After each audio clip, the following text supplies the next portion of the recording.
繼續挑戰打卡100間卡加里餐廳 D18。今日帶朋友去打卡卡加里泰國老字號泰 Siam Restaurant。之前我已經俾佢哋嘅烤肉串狠狠咁種草，今次直接帶朋友過嚟草試一下。講真啦，呢個烤串真係有料啊，正到暈啊！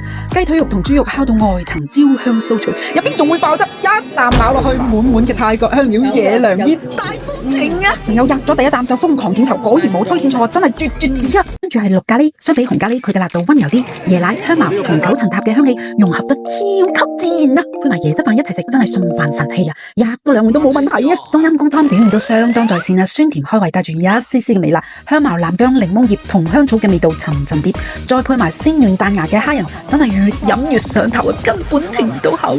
泰式炒牛河亦係值得落一碟，牛肉醃到啱啱好，保留咗牛肉本身嘅肉香同嚼勁，擠少少檸檬汁落去，酸甜之中帶住滿滿嘅鑊氣，開胃又惹味，就偏甜咗少少。最後試咗班蘭蛋糕，甜到適中，整體偏椰香，椰子味仲搶過班蘭味添。中意椰子嘅朋友實會愛到心心眼啊！總括嚟講，呢間店出品好穩陣，尤其係燒烤系列真係值得專登去朝聖一下。如果你中意泰國菜，絕對可以閉眼入。不過口味會比傳統嘅粵菜偏甜少少，可能係為咗照顧本地人嘅飲食習慣啦。你哋喺卡加里仲有咩寶藏泰國餐館呢？評論區話我知，下次繼續幫大家去排。記得 follow 我啦 ，Kelly Chan Chan，繼續睇更多卡加里嘅生活分享同探店見聞啦。